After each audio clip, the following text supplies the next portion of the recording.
E também a nossa convidada do dia que vai responder as nossas perguntas, doutora Débora Giron Albino. Doutora Débora, por favor, boa tarde. Boa tarde. Seja bem-vinda ao nosso programa, Muito doutora. obrigada. Muito obrigada por estar aqui, fique à vontade.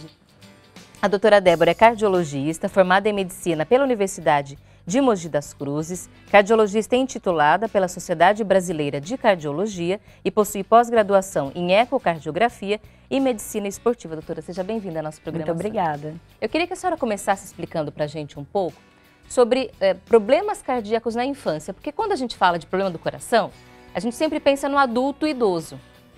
Quando ela acontece na infância, a característica é diferente porque a gente ainda não teve tempo de ter maus hábitos. Uma criança ainda não foi impactada pelos maus hábitos, não teve tanto tempo ainda para desenvolver as doenças. São doenças genéticas? São doenças que a criança já nasce com elas, doutora?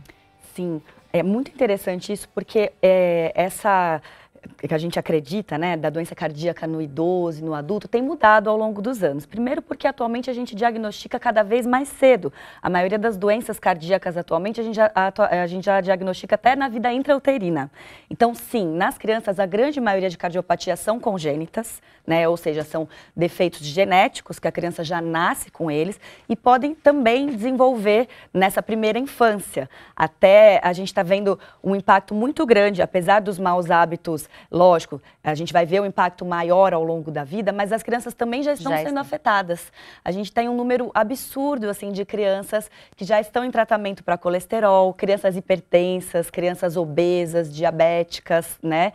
Então isso, infelizmente, tem adiantado um pouco do que a gente costumava ver há uns anos. Então a gente tem dois perfis diferentes. Sim. E a gente vai falar um pouquinho sobre os dois, mas então já chamar a nossa atenção. Isso tem acontecido com muitas especialidades. A gente falava esses dias também, por exemplo, sobre câncer.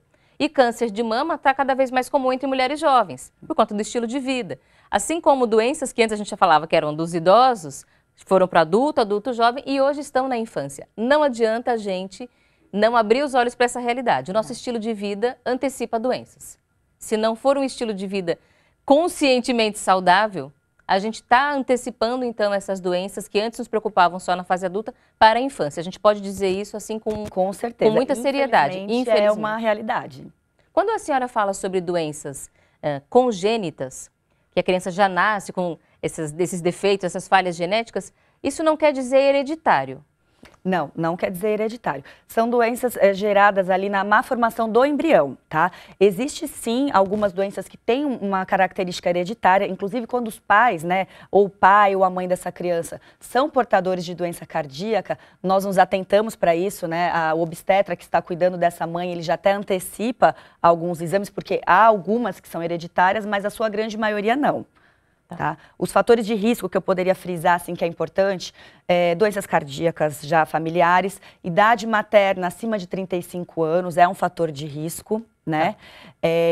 E algum outro tipo de doença genética desses pais. Então, hoje a gente tem a possibilidade de diagnosticar, de solicitar um ecocardiograma fetal, né? E aí, já na vida intrauterina, a gente consegue diagnosticar se aquela criança vai ter a cardiopatia. E isso muda toda a história dessa doença, né? Por isso que a gente bate tanto na tecla, o pré-natal aí, ele tem uma função primordial.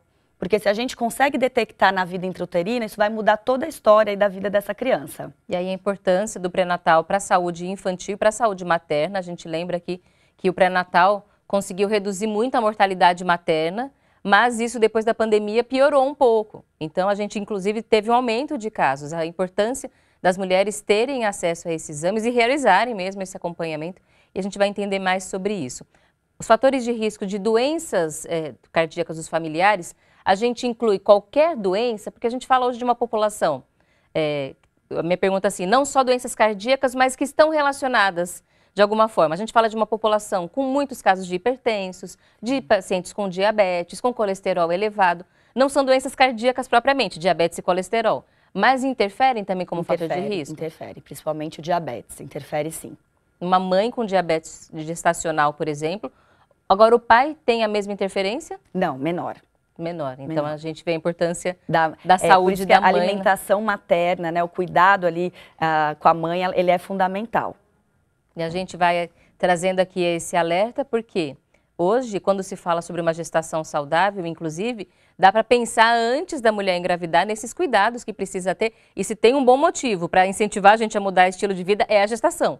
Porque a mulher acaba tendo essa mobilização, esse motivo maior para mudar os hábitos, então realmente vale a pena que esse esforço seja feito. Agora, doutora, no destaque a gente falou sobre as principais doenças que acontecem na infância. Eu queria que a senhora retomasse para a gente quais são os casos mais comuns. Vamos lá. As cardiopatias no gerais, né, assim, são os casos mais comuns, são as cardiopatias congênitas. Dessas, assim, a gente tem uma classificação imensa. O que é uma cardiopatia? Cardiopatia é doença cardíaca, Tá. né? Você pode ter vários tipos dela. Você pode ter uma cardiopatia congênita, ou seja, você nasce com ela. Você pode ter uma cardiopatia isquêmica, que é quando falta sangue no coração. Uma cardiopatia hipertensiva. E tem assunto aí para um monte de programa. Mas, assim, de maneira geral, na infância, o que é importante destacar? As congênitas, que são as mais graves, que geralmente, pelo menos 80% das crianças que nascem com alguma cardiopatia terão que ser submetidas à intervenção cirúrgica. Tá? Então, essas são as de maior gravidade, que a gente precisa diagnosticar e tratar rapidamente para que essas crianças possam sobreviver e terem uma vida normal, né? Se crescerem normalmente. As arritmias, que podem acontecer em crianças, as pessoas falam às vezes que não, né? A criança às vezes queixa que o coração está muito acelerado, faz alguma queixa ali que o adulto não valoriza. Se a criança se queixou, valorize, porque sim, pode ter arritmia na infância, e as miocardites, que são inflamações do músculo cardíaco, né? Que são muito comuns na infância, porque a grande maioria delas é decorrente de infecções virais. E se tem alguém que tem infecção viral é a criança, né? Então, a maioria delas é por adenovírus, que é o vírus normal aí do resfriado, que pode evoluir com essa inflamação do músculo cardíaco. Quando a gente fala de uma cardiopatia congênita, a senhora falou sobre o ecocardiograma, que ele já diagnostica ainda intraútero. Depois que a criança nasce, não é um exame que a gente costuma fazer. Não. Como é que a gente faz, então, esse diagnóstico ou tem esse acompanhamento, já que criança não faz check-up, criança não faz nenhum exame desse tipo?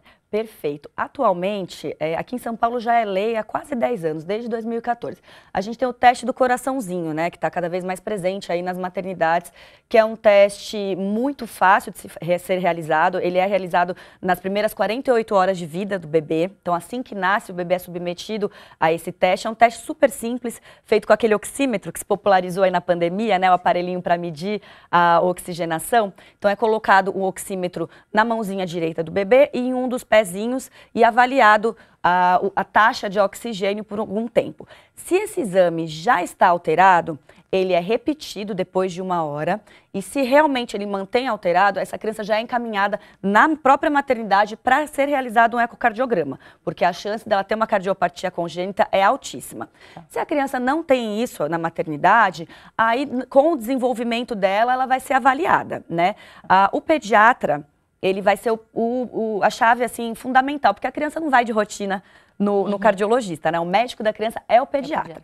Ele vai identificar alguma alteração em consulta e vai encaminhar essa criança para o cardiologista. Ele vai até observar outros possíveis sinais. Uma criança com problema do coração vai ter algum impacto no desenvolvimento dela? Vai, com certeza, com certeza. A criança cardiopata, ela não vai ter o desenvolvimento igual uma criança não cardiopata. Então, ela vai ter um crescimento desacelerado, ela vai cansar muito para mamar.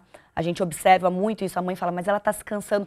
Geralmente pode até ficar com a boquinha arroxeada, porque o esforço para ela é muito intenso. Ela vai transpirar excessivamente, mesmo estando na temperatura adequada. Essa criança ela tem uma sudorese diferente e ela vai se cansar muito a qualquer esforço, né? No bebê a gente observa na mamada, porque é o único esforço que ele faz. E em crianças maiorzinhas, que às vezes não é uma cardiopatia tão grave, que ela consegue ali chegar, passar o seu primeiro, o seu segundo ano de vida, ela vai cansar muito mais do que as outras crianças. Então você vai observar que ela vai estar brincando com as outras crianças e de repente ela cansa de maneira muito, muito intensa. Essa criança tem que ser investigada. Então esses são sinais que os pais podem observar. Sim. E que chamam a atenção. Não quer dizer que precisa marcar um cardiologista de primeira, mas pelo menos dizer ao pediatra e ele vai fazer essa avaliação. Certamente. Para poder fazer. E há cardiologistas especializados na infância? Ou qualquer cardiologista vai tratar a criança também? Não, nós temos cardiologistas infantis, temos ecocardiografistas infantis, cirurgiões pediátricos, né? Então tem todo um departamento diferenciado na cardiologia para tratar da infância. Agora, a arritmia deve ser mais difícil de diagnosticar. Porque quando a gente faz um esforço, o coração às vezes fica meio descompassado, que a gente fala, a gente sente ele diferente. O que chama a atenção no caso de uma criança que tem arritmia? E precisa fazer alguma coisa? A arritmia, porque eu já escutei gente falando assim, a arritmia não chega nem a ser doença, é só um descompasso. Precisa fazer alguma coisa quando a gente fala de arritmia? Perfeito. Em alguns casos, sim. Eu acho a arritmia a parte mais difícil de diagnosticar na infância, porque a frequência cardíaca da infância, ela é maior do que a nossa, por exemplo. Inclusive, quem é mãe vai lembrar, quando você vai no ultrassom, a gente escuta, né, o batimento cardíaco, ele é muito mais acelerado que o nosso. O batimento cardíaco fetal normal é 170, então é normal, e depois ele vai diminuindo ao longo dos anos, mas a criança, em toda a primeira infância, o batimento dela é bem maior do que o nosso. Então a gente não tem aquele referencial de escutar e falar, tá acelerado. A mãe sempre vai achar que tá acelerado. A gente costuma notar mais com o desconforto que isso causa para a criança, tá? E ela vai acabar se queixando, e aí também entram todos aqueles sintomas que a gente falou anteriormente, do cansaço exacerbado, de não conseguir crescer igual. Algumas arritmias não são malignas, vamos dizer assim, elas podem só ser acompanhadas. Outras, sim, precisam de intervenção, às vezes com medicamento, em últimos casos até com cardioversão ou colocação de marca-passo, aí já são extremos bem mais raros na infância, mas pode sim acontecer. Quando é diagnosticado uma arritmia, essa criança tem algum distúrbio na rede elétrica cardíaca, é doença sim, e precisa ser acompanhado. Quando a gente fala da miocardite, já é um outro tipo de doença, e essa tem mais sintomas? A gente fala, porque uma inflamação a gente costuma ver mais sinais pelo corpo. Sim, a miocardite, além dela ter mais sintomas, como ela pode desenvolver em crianças que não têm nenhuma doença cardíaca, a criança cresceu normalmente, está ali com seus 3, 4 aninhos, por exemplo, ficou resfriada e depois de um tempo começou os sintomas, é um pouco mais, os sintomas são mais marcados o início dele, a mãe percebe, poxa, a criança era uma e agora ela mudou, agora ela está mais cansada, agora ela está queixando de desconforto no peito, sabe? Agora ela está diferente. Então, isso às vezes é diagnosticado até no próprio quadro viral. O quadro viral se torna bem mais grave, há um agravamento, porque o coração pode começar a falhar a função dele.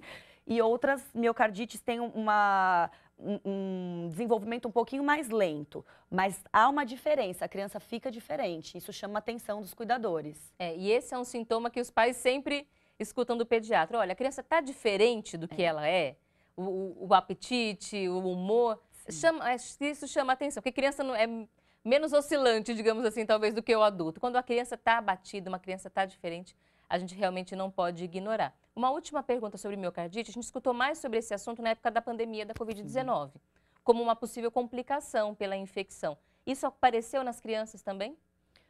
Sim, em uma escala muito menor do que no adulto. Do que nos adultos. Né? No adulto a gente viu a miocardite pós-Covid, ela é presente, a gente trata isso até hoje, é muito presente nos nossos consultórios de cardiologia. Na criança, houve relatos, sim, de miocardite pela infecção do Covid, mas numa escala muito menor, mesmo porque, graças a Deus, nas crianças o Covid teve uma curva de benignidade muito maior, né? As crianças foram o grupo menos afetados, com menor gravidade, menor complicação. Então, a gente não viu isso tanto, mas tem casos descritos, sim. A Patrícia Soares, de Campinas, São Paulo. E Patrícia, boa tarde. Conta o seguinte, tenho Wolff Parkinson White. Pretendo engravidar já no ano que vem. Meu filho ou filha corre o risco de nascer com o mesmo problema? Queria que a senhora até explicasse que doença é essa, doutora. Perfeito. Boa tarde, Patrícia. Bom, Wolff Parkinson White é uma doença do sistema condutor aí da rede elétrica cardíaca, então ele gera um tipo de arritmia. A grande maioria das pessoas convivem super bem, a gente costuma fazer o diagnóstico dessa doença, inclusive na vida adulta, assim, tem pessoas que passam a infância inteira porque ela não tem uma manifestação daqueles sintomas que nós comentamos anteriormente, tá?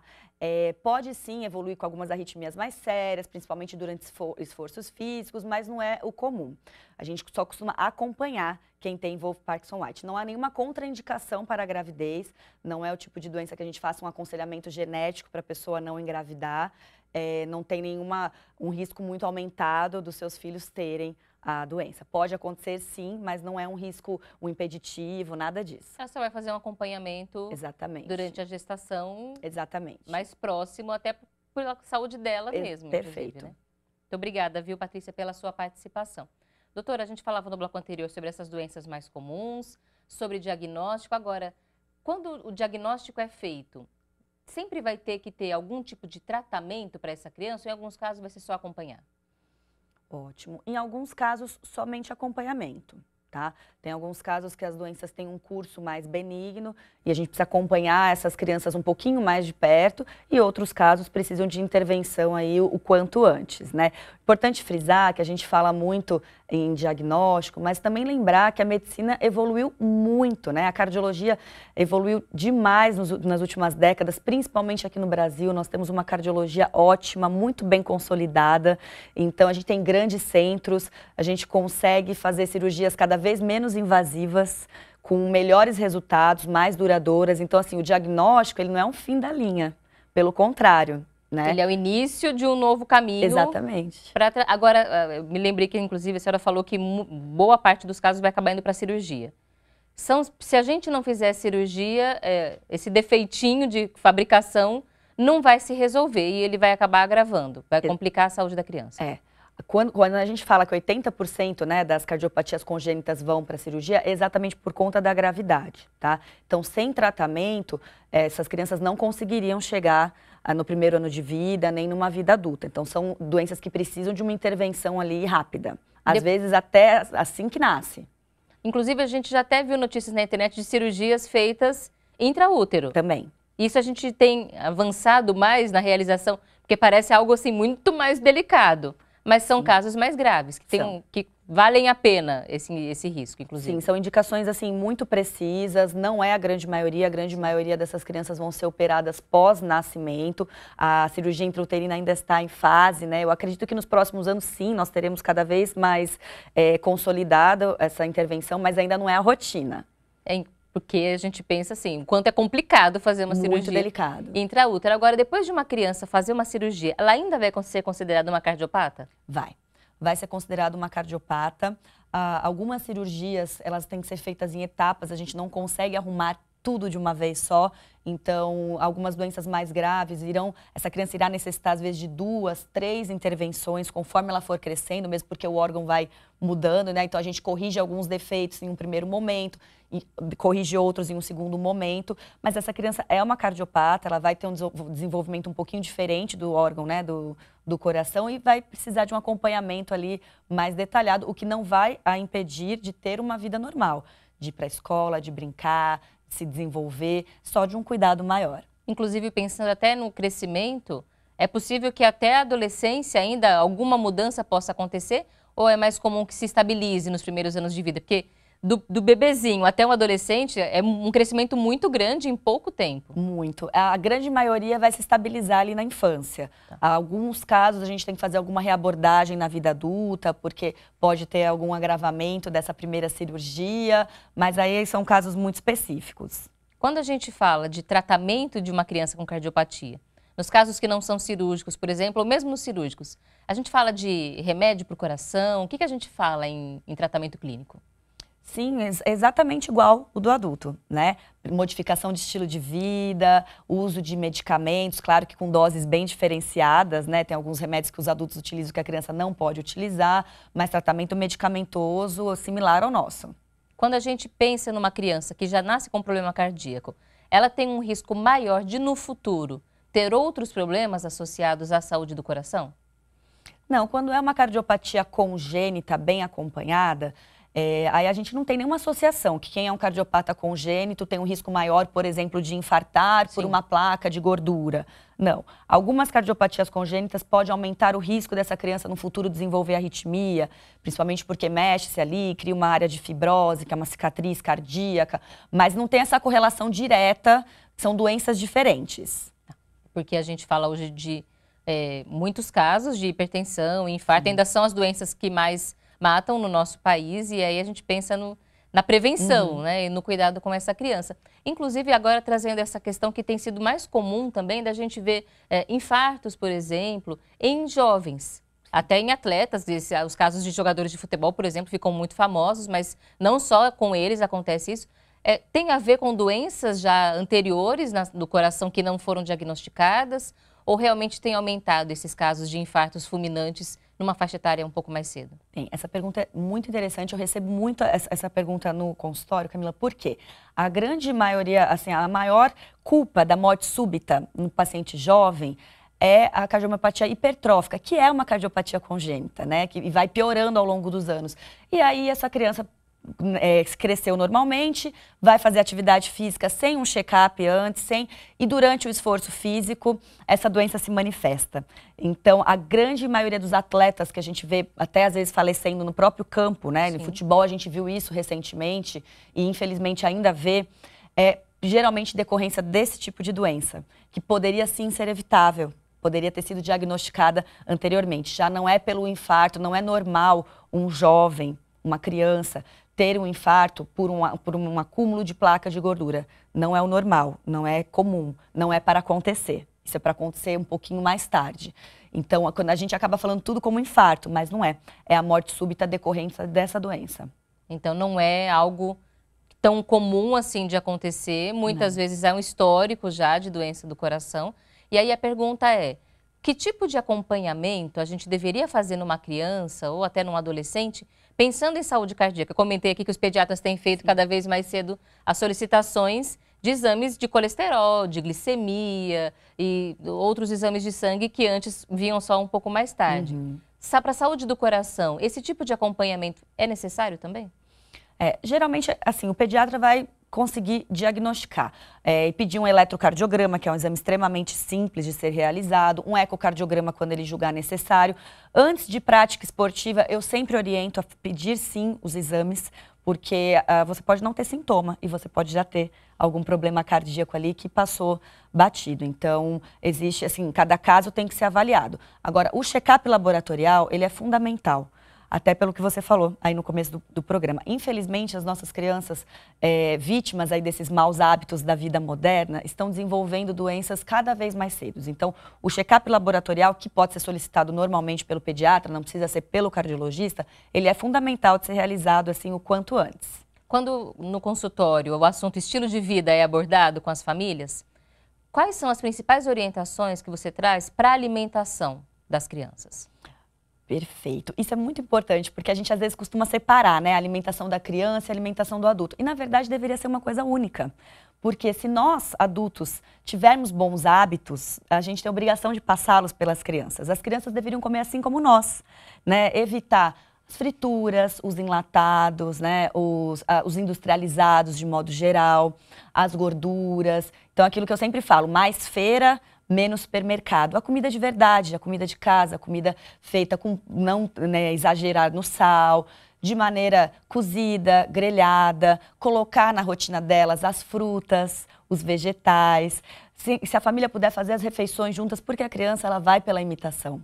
Então não adianta a gente fazer um prato lindo ali para ela com arroz, feijão, legumes e a gente ali está comendo um hambúrguer do lado dela. Obviamente ela vai querer o hambúrguer, né, que nós estamos comendo. Então esse hábito, ele tem que ser mudado por toda a família. Incentivar e também dar o exemplo para eles. A gente fala de restrição calórica, quando a gente fala, por exemplo, de uma criança, é que a cardiopatia já não tem tanto a ver com o estilo de vida, mas se a gente pensa numa criança que já começa com uma situação de sobrepeso e obesidade, a gente fala de restrição de alimentação porque está crescendo. E vem aquela, não, vai, daqui a pouco estica, daqui a pouco emagrece. Na infância é diferente, tem que ter um cuidado com essas restrições? Tem que ter um cuidado. O que a gente fala assim, uma criança que está se desenvolvendo normalmente, está dentro da curva esperada de estatura e de peso, não vai ficar com aquela restrição calórica, contando calorias. A gente se preocupa muito mais com a qualidade dos alimentos, com a quantidade. Agora, claro, se essa criança já está com sobrepeso, já está com obesidade,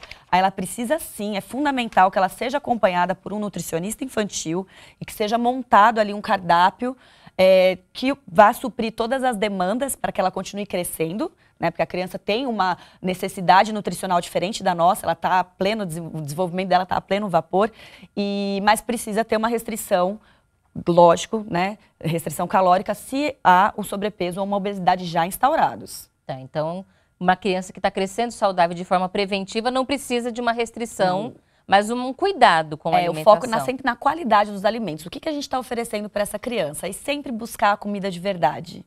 Agora, na atividade física, cardiologistas sempre incentivam muito a atividade física. Quando a gente fala de crianças com alguma cardiopatia, elas podem fazer atividade física?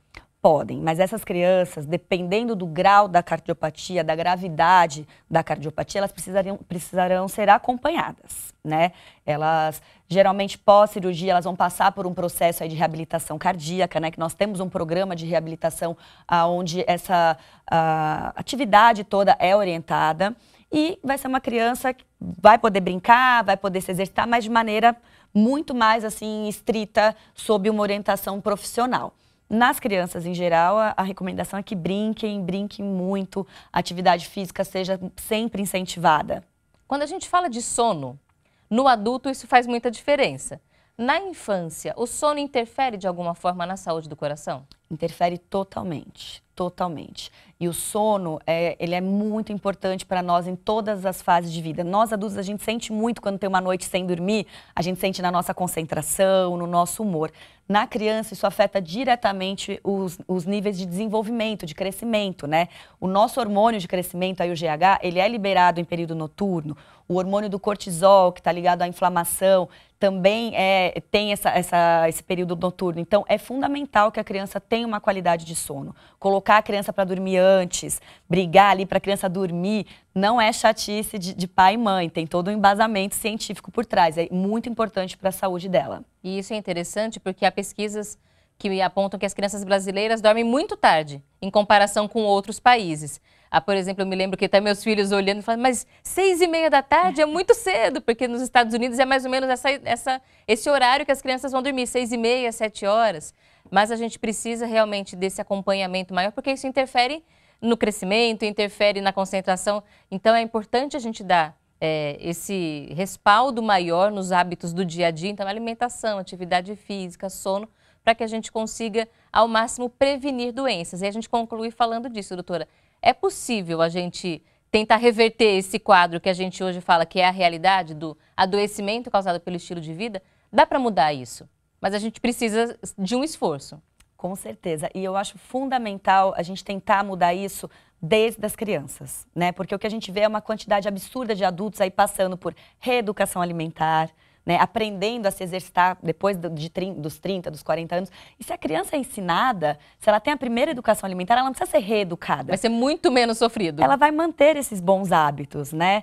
E a gente vive aí na era das telas, que afasta eles da brincadeira, da rua, da bola, né, das atividades. Então é fundamental. É possível sim prevenir, mudar a história de vida aí dessas crianças e da família no geral, né?